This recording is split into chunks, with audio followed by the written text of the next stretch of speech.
It's that time of year again when shopkeepers are trying to get us to buy gifts for other people, with the emphasis on not buying.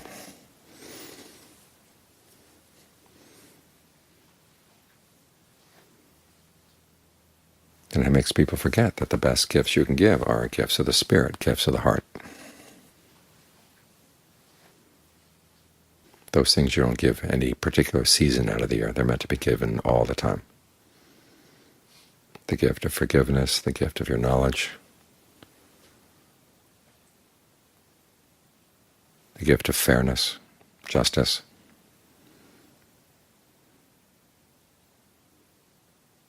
The fact that we can give these gifts reminds us that we have a certain wealth in our hearts. We have more to share, more than we need, so that we can share. If we keep our mental energy up, if we keep our heart energy up.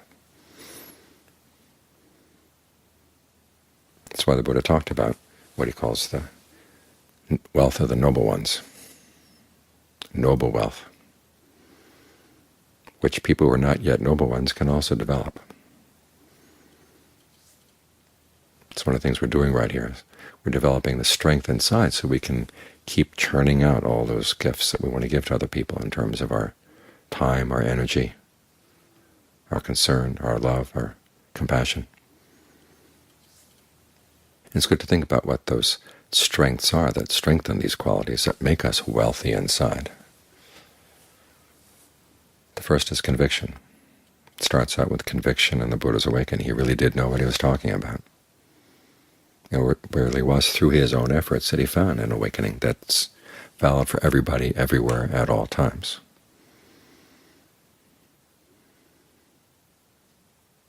This past week I was reading some comments from people who were saying, well, the Buddha didn't really appreciate sensual pleasures because, after all, he'd gone through all those austerities and it kind of warped his mind, implying that he didn't really know what he's talking about. And if you have that kind of attitude, then what are you going to take as an object of your conviction, aside from your own opinions? Now, the Buddha's awakening has meaning for us in the sense that it was through his own efforts that he was able to achieve a happiness that's beyond conditions. In other words, there were causes in the path that enabled him to find something that was uncaused.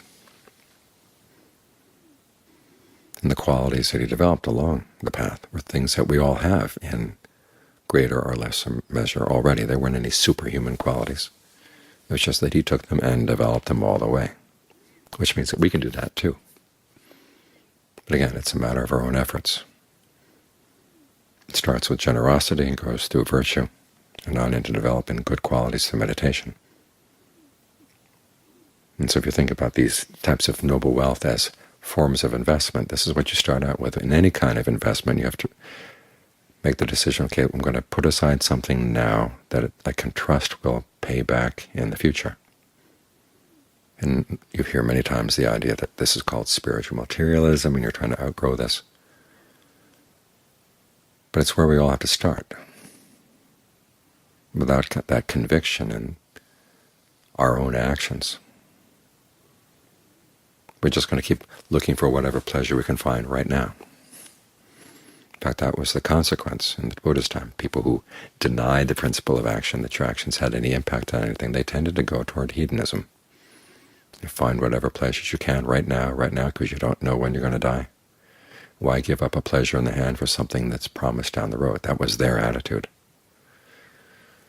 But if you are convinced in the principle of action, that your actions do have consequences and they go really far down line, then you're going to be a lot more careful about what you're going to do, and you're going to be more willing to make sacrifices, to take the effort to develop these good qualities of mind.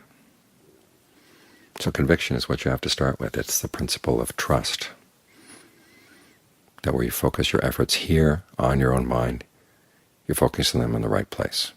You're not going to regret it.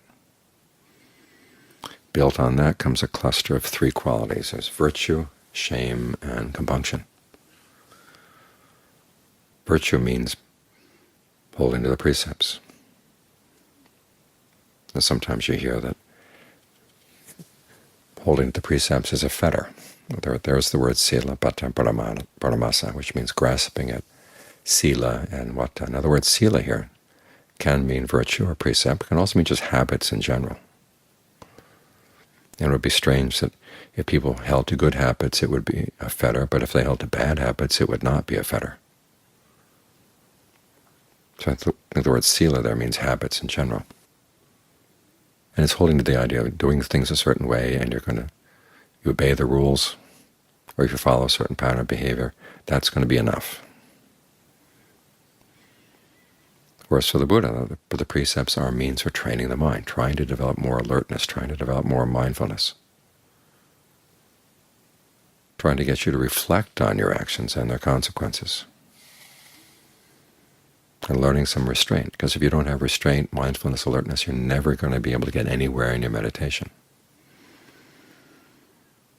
So using the precepts is not a fetter. In fact, it's the way beyond fetters. And you find that all the training rules have their impact on the mind. The monks have more because, as a group, they have to depend on the support of lay people and the confidence of lay people. We have to make sure that one monk doesn't try to garner all the support for himself, take it away from others. So there are rules that govern the relationship between the monks and the lay people and between the monks and the monks. And those are all important parts of the training, too. As the Buddha said, these are all for cleansing away the defilements of the mind. So again, it's using precepts as a tool rather than as an end in and of themselves. That's what we're working on here. And it is a form of wealth. You're refraining yourself from doing the kinds of things you want to do just because you feel like doing them. You start thinking about the consequences. And virtue here is supplemented by shame and compunction. Shame here is not so much being ashamed of yourself as a bad person, being ashamed of certain actions, seeing that they're beneath you, and that you don't want to get involved. Compunction is thinking about the consequences of the actions down the line, realizing you want to avoid anything that's going to cause trouble. All these qualities acting together are priceless. Because if you refrain from making mistakes, there are a lot of mistakes you make that just stick in the memory. I'm reading about the veterans of wars who find themselves at night thinking about the people they killed. The one guy said, "I'd give $1 million in order to wipe out those memories, or go back and not have done that." Well, if you avoid making the mistake to begin with, then you don't have to have those memories. You don't have to be burdened by them and wish you were able to go back. That ability to refrain from evil is, as I said, is priceless, worth more than $1 million. Because you don't have to have the regret that would eat away at the heart. So it's these qualities that hold you back. These are a form of wealth. So it's good to appreciate them, that they are wealth in the mind. The other three qualities are learning, generosity, and discernment. Learning here is learning about the Dhamma, having this to fall back on. I remember the year, especially the first year after John Fuang passed away, there was a lot of jockeying for power in the monastery, and a lot of strange things happening, people coming in from outside trying to take over, and having to deal with all kinds of difficulties. And it was during that time that different things that Ajahn Fuang had said while I was with him would suddenly come to mind. That was my guidance. That's what saw me through that year and for the remaining years. In fact, that was the beginning of the book, Awareness itself. I realized I didn't want to forget these things. These were principles that helped see me through the difficulties of those times. And so it's good to read the Dhamma. Have that as your wealth, something to remind you as you go through life and you get tempted to do something you shouldn't do, or you don't feel strong enough to do something you should.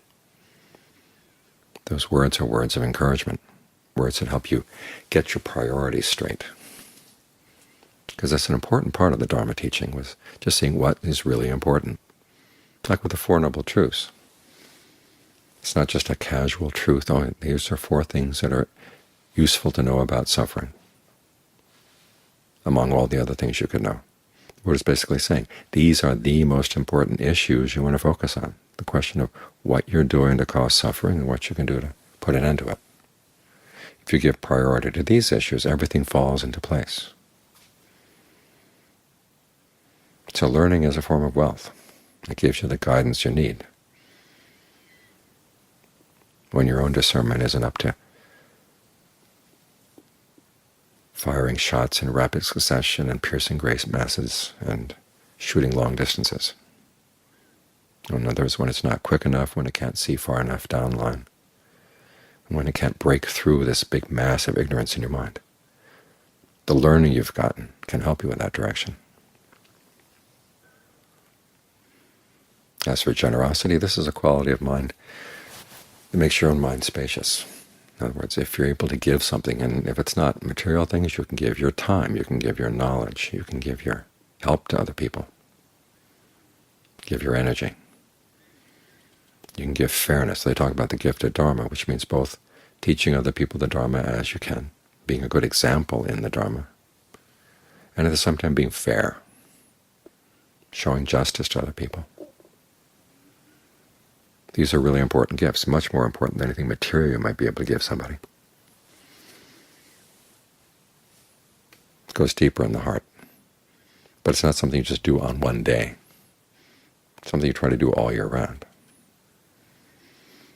But when you give things like this, you begin to realize that your heart is broad.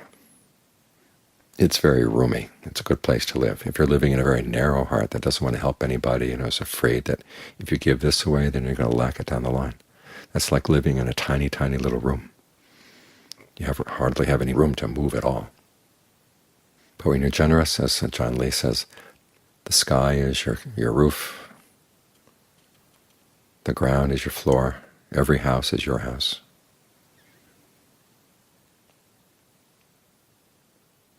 In other words, the world is your place because you've been helping the world. And there's a lot of room in that mind.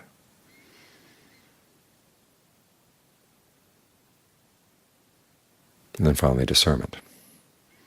This is when you learn to go beyond just what you've learned from other people or heard from other people, and you can start producing your own wisdom, your own insights as you need them.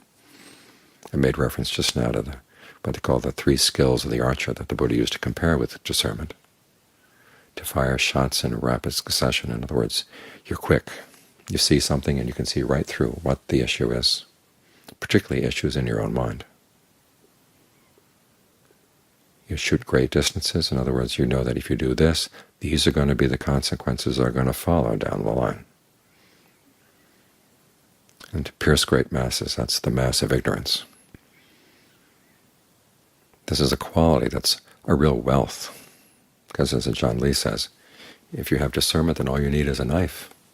He's talking about a machete. And you can just set yourself up in business wherever you happen to be. In other words, you don't need many tools. For them in Thailand, the basic tool was your machete. But if you have discernment, you can use it for all kinds of things. You learn to use your ingenuity, your own powers of observation. Look what John Lee did with the breath. The texts give just a few basic ideas, and he was able to run with it and develop a very detailed course for how you work with the breath energy in the body, how you make it a really good place to be. How you can get the mind into right concentration just by the way you focus on your breath. Of course, he had the example of the Buddha before him. Again, the Buddha used the breath. It's something we all have. Everybody breathes in, breathes out all the time. It's not like the Buddha had to go search up into the Himalayan mountains and find some rare root or something. He was able to just focus on something that's right there all the time. But because of his discernment, he was able to make a lot out of it. That's the wealth of discernment. You don't need a lot of resources, but you can take what you've got and you can turn them into wealth. So these are forms of inner wealth that strengthen the mind, so that you can be a more giving person, giving in your dealings with other people, an open-handed person, as the Buddha says. And this kind of wealth, when you share it, it really is a gift. It's a gift that comes from the heart and goes to the heart. So invest as much time and energy in developing this kind of wealth, and you're not going to regret it.